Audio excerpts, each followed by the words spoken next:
তৃণমূল পরিচালিত গ্রাম পঞ্চায়েতে বাংলাদেশি প্রধান।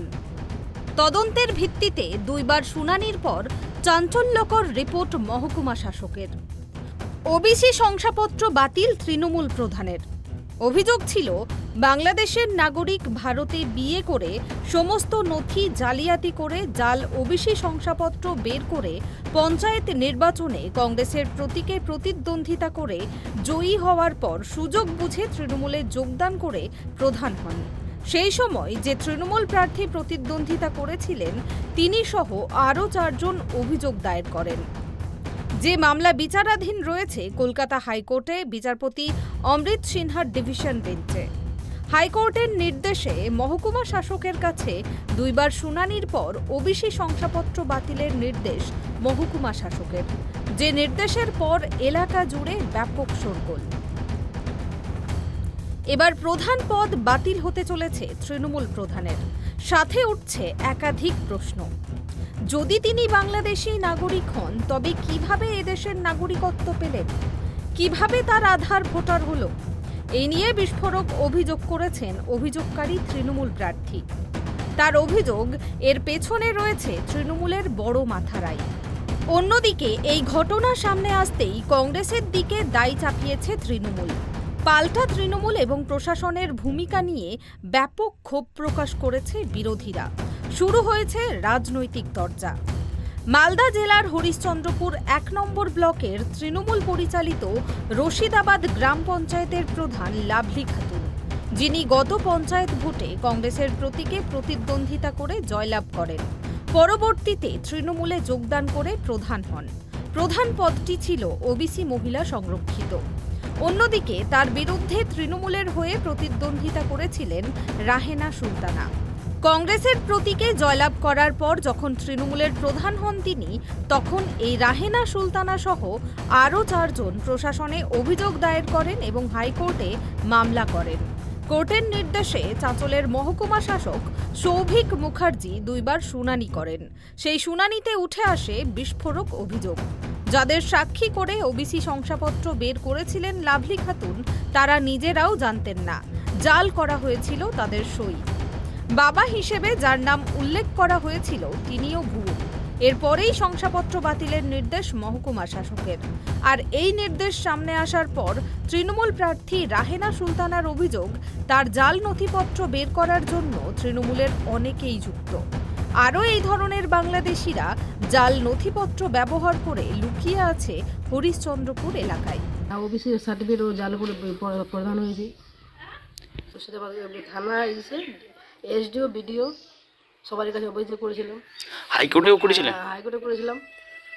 ওদের আমাদের গ্রামের আছে ওবিসি, যখন করেছিল না, নমিনেশন ফাইনাল করেছিল, তখন ওবিসি হিসাবে আমি করেছিলাম। যে ওবিসি বাংলাদেশি আছে, আমরা জানি গ্রামের আছে, ওই জন্য করেছিলাম। হ্যাঁ, ও দিল্লিতে ছিল না, ওখানে বিয়ে করেছিল। ওখানে বিয়ে করে এখানে গ্রামে নিয়ে এসে তখন ওর মা এসেছিল এখানে, সবাই জানি। দেখুন ও গ্রামে বাংলাদেশি আছে। মুস্তাফা বলে একজনকে বাবা বাবা বলছে? জানি, ওটাও জানি। মানে ওটা কি বাবা, অরিজিনাল বাবা না? না বাবা না, ওটা অরিজিনাল বাবা না, এমনি বানিয়েছিলেন? বানিয়েছিল। আর এখন রায় হয়ে গেছে। এখন রায় কি হলো? রায় হয়ে গেছে যে ও বেশ জাল আছে, সব সার্টিফিকেট আর বাকি ডকুমেন্টগুলো কি জাল ছিল? সব জাল আছে, সব কিছু জাল, সব জাল বানিয়েছে। বাগমারা গ্রামের 11 জন গ্রামবাসীকে সাক্ষী করেছিলেন উনি, তো ওটাও কি জাল? সবই জাল করেছিল? সবই জাল। ওর দুটা ছেলে, একটা মেয়ে। এই লাভলি খাতুন ওর মেয়ে নয়। আচ্ছা, নিয়েছে ওটা। এই যে রায় হলো, ওবিসি সার্টিফিকেট ক্যান্সেল হলো, কেমন লাগছে? খুব ভালো লাগছে। আমাদের থেকে ভালো লাগবে না। এই অভিযোগ সামনে আসার পর শুরু হয়েছে রাজনৈতিক তরজা। তৃণমূলের দাবি কংগ্রেস তাকে টিকিট দিয়েছিল, এর জন্য কংগ্রেস দায়ী, প্রশাসন নিজের কাজ করছে। প্রশাসনের চোখে ধুলো দেওয়া হয়েছে, প্রশাসনকে ওভারলুক করানো হয়েছে। আর এটা আপনারা জানেন, লাভলি খাতুন প্রথমে কংগ্রেসের প্রতীকে কিন্তু গ্রাম পঞ্চায়েতের প্রার্থী উনি, এবং সদস্য কংগ্রেসের নজরে, কংগ্রেসের প্রার্থীতে।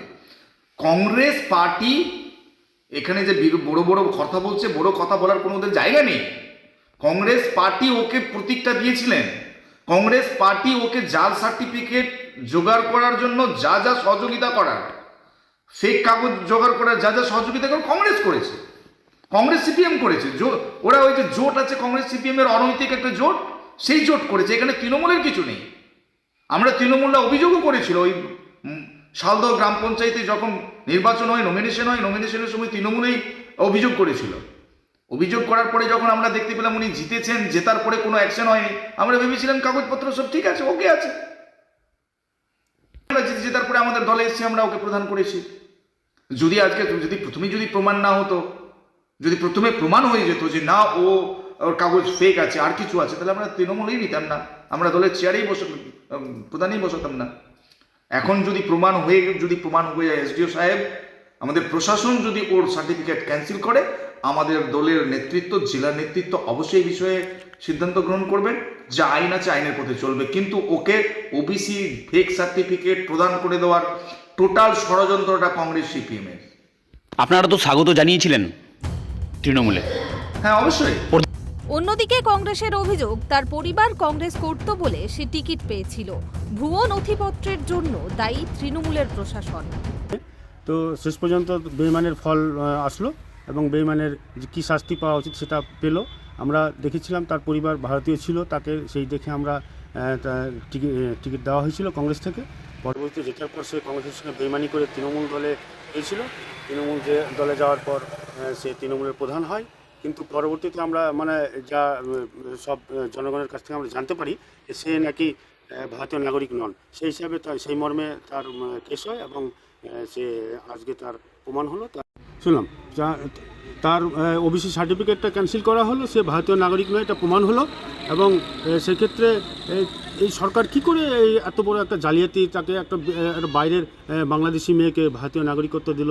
এর সঙ্গে অনেকেই জড়িত আছে, তৃণমূলের প্রশাসন থেকে শুরু করে অনেক নেতা এর মধ্যে জড়িত আছে।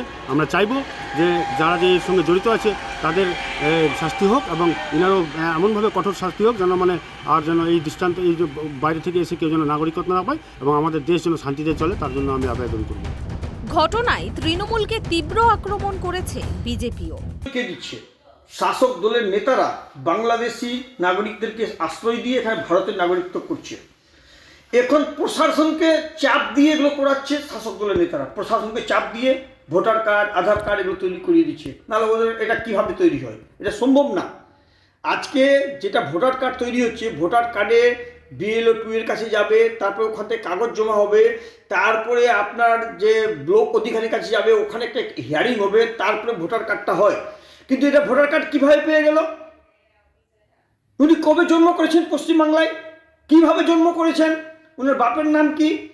এগুলো তো কিছু দেখেননি। কিন্তু ওরা বাধ্য হয়ে করতে হচ্ছে, শাসক দলের প্রেসারে ওদেরকে করতে হচ্ছে। যেহেতু চাকরি করছে, শাসক দলের কথা মানতে হবে, না হলে ওদেরকে ট্রান্সফার করে দিবে, চাকরি থেকে সাসপেন্ড করে দিবে, কোনো কিছু করে দিবে। এই জন্য আজকে আপনারা দেখতে পাচ্ছেন যে পশ্চিমবঙ্গ সরকারের যারা আমলা আছেন তারা কোনো একটা ব্যক্তিকে সার্টিফিকেট দিচ্ছেন বৈধ বলে, আবার ওনারা ক্যান্সেল করছেন। ওনারা যখন ক্যান্সেল করে দিলেন তখন কেন ওদের এগেইনস্টে কোনো একটা প্রশাসনিক একটা কেস বা যেটা হয় সেটা কেন এখন পর্যন্ত করা হয়নি? এতেও একটা শাসক দলের চাল আছে। অন্যদিকে লাভলি খাতুনের স্বামীর দাবি, তাদের কাছে এই ধরনের কোনো কাগজ আসেনি, তাই তারা জানেন না। আমি তো জানি না, আমার কাছে কোনো নাই, অর্ডার নাই, কিছু তো সব বলে ডকুমেন্ট ফলস। আমি জানি না, এখনো আমার কাছে অর্ডার কিছু। মহকুমা শাসক প্রধানের ওবিসি শংসাপত্র বাতিলের নির্দেশ দেওয়ার পর শোরগোল পড়ে গিয়েছে হরিশ্চন্দ্রপুরে। অভিযোগ উঠছে, এই ধরনের বাংলাদেশিরা জাল নথিপত্র ব্যবহার করে লুকিয়ে আছে হরিশ্চন্দ্রপুর এলাকায়। মালদা থেকে রুহুল আমিনের রিপোর্ট, ট্রাইব টিভি বাংলা।